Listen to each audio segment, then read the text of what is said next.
नमस्ते, स्वागत है आपका। मैं हूं डॉक्टर देवेंद्र धवन। आज हम डिस्कस कर रहे हैं एनएफटी और डिजिटल आर्ट क्या होता है। जैसे कि ये जो आप एक जो छोटा सा वीडियो का क्लिप देख रहे हो, ये 10 सेकंड की वीडियो क्लिप है। इस क्लिप में यहाँ पर जो है ट्रम्प जो है लेटे हुए हैं, जो उनका जो एनिमेशन एक तरीके से, और ऊपर से ट्विटर जो है, ट्विटर वाली जो चिड़िया है आई है, बैठी और फिर वो उड़ गई है। तो ये जो 10 सेकंड का जो वीडियो क्लिप है, ऑनलाइन प्लेटफॉर्म्स पर इसका जो ओरिजिनल जो क्रिएटर है, उन्होंने इसको सेल किया है $6.6 मिलियन में। इसको $6.6 मिलियन में, $6.6 मिलियन में इसको सेल किया गया है। तो आप देखते हो इस तरीके की जो आर्ट है, जो डिजिटल आर्ट है, डिजिटल आर्ट्स को यदि ऑनलाइन प्लेटफॉर्म्स पर बेचना होता है तो उसके लिए जरूरी होता है एनएफटी प्राप्त करना। एनएफटी होता है नॉन फंजिबल टोकन। तो आज हम जो है इस एनएफटी के बारे में ही डिस्कस कर रहे हैं। जैसे कि मैंने आपको बताया, यही वो जो है वीडियो क्लिप है जिसको अब इमेज फॉर्म में यहाँ पे है। तो कुछ ही दिन पहले ये जो वीडियो है $66 लाख में ये बिका है। $6.6 मिलियन, लगभग जो है 48 करोड़ रुपए के आसपास इसकी कीमत बैठती है। और इटली का जो है एक आर्ट कलेक्टर है, उन्होंने इसको जो है परचेज किया, इसको खरीदा है।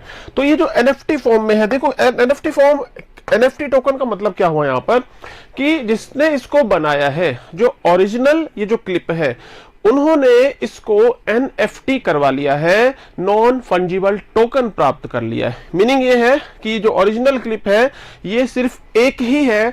जितनी भी हमको क्लिप दिख रही है, ये जो हमको क्लिप दिख रही है, ये तो कॉपी है, डुप्लीकेट है, लेकिन इसका जो ओरिजिनल फॉर्म है वो एक ही है। देखो जैसे कोई पेंटिंग, जैसे आपने मोनालिसा की पेंटिंग के बारे में सुना होगा कि मोनालिसा की जो ओरिजिनल पेंटिंग है वो एक ही है, बाकी तो उसी की सब इमेजेस खींची हुई हैं, फोटो खींची हुई हैं या पेंटिंग बनाई गई है। तो वो जो एक ही चीज है, आप बताओ वो ज्यादा कीमती है कि नहीं है? हाँ, वो ज्यादा कीमती है। तो इसी तरीके से जो ओरिजिनल आर्ट वर्क होते हैं, चाहे वो कोई वीडियो क्लिप हो, कोई इमेज हो, जेपीईजी हो, जेपीजी फाइल हो, तो उन्हें जो है एनएफटी का टोकन उनके लिए प्राप्त करवाया जा सकता है।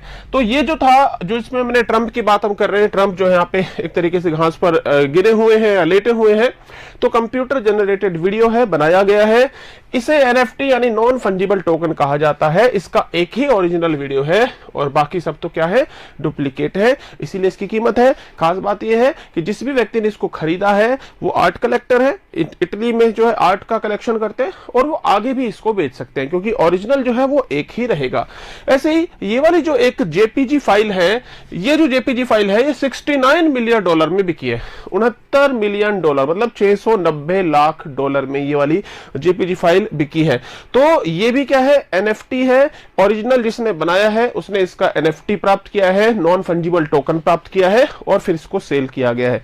आगे जो खरीदेगा वो भी इसको सेल कर सकता है। ऐसे जो है डिफरेंट जो है सब्जेक्ट्स हो सकते हैं। ओरिजिनल आर्ट वर्क हो सकता है, कोई गेमिंग का वर्क भी हो सकता है, गेम हो सकता है, वीडियो क्लिप हो सकती है, इमेज हो सकती है।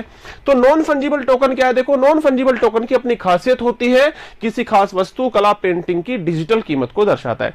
डिजिटल उसकी कीमत क्या है? जैसे आपको मालूम है जो एंटीक आइटम्स होते हैं या कोई पेंटिंग है एंटीक, तो उनकी कीमतें ज्यादा हो जाती हैं।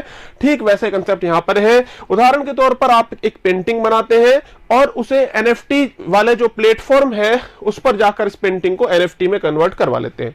अब आप इस पेंटिंग को बेचते हैं तो आपको पेंटिंग की कीमत जो है क्रिप्टो के रूप में मिलती है। क्रिप्टो मीन जैसे बिटकॉइन है, इथेरियम है, उनके रूप में आपको कीमत मिलेगी। और जो भी एनएफटी को खरीदेगा, आगे इस एनएफटी को वो किसी और व्यक्ति को भी बेच सकता है। तो आप देखते हो ये एक नया तरीका जो है उभर रहा है। एनएफटी का मतलब नॉन फंजिबल टोकन, एक क्रिप्टोग्राफिक टोकन है जो किसी यूनिक चीज को दर्शाता है। किसी व्यक्ति के पास यदि एनएफटी टोकन है तो इसका मतलब है कि उसके पास कोई डिजिटल या आर्ट वर्क जो उसका है वो यूनिक है। एक एनएफटी टोकन एक बारी, एक किसी कोई काम है उसके लिए एक ही एनएफटी टोकन हो सकता है। तो उसी कोई जो है फिर वो एक से दूसरा खरीदेगा, दूसरे से तीसरा। बाकी जो कॉपी होंगी तो कॉपी की कीमत नहीं है क्योंकि डुप्लीकेट वर्क की कीमत नहीं है। ओरिजिनल का पता कैसे चलेगा कि ओरिजिनल है? क्योंकि उसके पास क्या है, एनएफटी टोकन उसको मिला हुआ है। स्पेशल जो कोड वर्ड्स है या स्पेशल जो कोडिंग है वो उसके साथ में अटैच है, जिससे पता चलेगा कि ये ओरिजिनल है, सर्टिफाइड है। तो एनएफटी ब्लॉकचेन पर एक ओरिजिनल डिजिटल ऑब्जेक्ट के स्वामित्व का पंजीकरण करवाने पर एनएफटी मिल जाता है, जिसे बेच सकते हैं। तो पहले तो क्या करवाना होगा, स्वामित्व का जो है पंजीकरण, रजिस्ट्रेशन कराना होगा, फिर एनएफटी मिल जाएगा। और फिर जो है उसको सेल किया जा सकता है। जैसे मान लो ये इमेज है, ये जो है क्रिप्टो किटीज के रूप में है, ऐसी कैट्स है, इनकी भी जो है सेल हो रही है और सेल रीसेल आगे से आगे सेल ये हो रही है, कीमत इनकी जो है बढ़ती भी है घटती भी है। एक तरीके से जैसे बिटकॉइन है वैसे एक नया रूप जो है अब आया है एनएफटी के रूप में। ये वर्चुअल गेम से आर्ट वर्क तक हर चीज के लिए जो है हो सकते हैं। एनएफटी को स्टैंडर्ड ट्रेडिशनल एक्सचेंज में ट्रेड नहीं कर सकते। कोई नॉर्मल शेयर मार्केट है या कोई कमोडिटी मार्केट है वहां पर इनकी ट्रेडिंग नहीं हो सकती है। इनकी तो डिजिटल मार्केट प्लेस में इनको खरीदा बेचा जा सकता है। हालांकि हमारे हिंदुस्तान में अभी जो है इसके संबंध में कोई भी कानून नहीं है इनको रेगुलेट करने के संबंध में, लेकिन हमारे यहाँ पर भी एक डिजिटल प्लेटफॉर्म है जेब पे।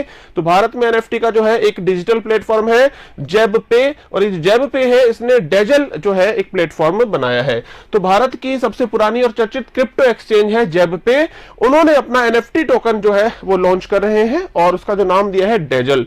डेजल का मतलब होता है ये जो जेब्रा है, जेब्रा का झुंड। तो जेब पे और जेब पे का ही फिर दूसरा जो है उन्होंने अपना जो प्लेटफॉर्म बना रहे हैं वो है डेजल। तो ये है भारत में, तो ये अपना एक एनएफटी जो है लॉन्च कर रहे हैं। कोई भी जो है इससे सर्टिफिकेशन ले सकता है एनएफटी से रिलेटेड।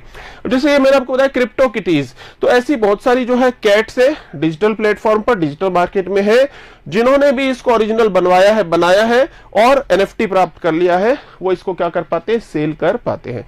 डिफरेंट टाइप की जो पेंटिंग्स है, और जैसे अभी जो है इलॉन मस्क उन्होंने एक म्यूजिक की छोटी सी क्लिप जो है उसको भी जो है इस तरीके से एनएफटी टोकन उसका प्राप्त किया है। तो ये जो है इंटरनेट के क्षेत्र में और ऑनलाइन जो प्लेटफॉर्म्स है उन पर एक नई चीज उभर रही है। तो मिलते हैं फिर नेक्स्ट वीडियो में किसी और इंफॉर्मेशन के साथ।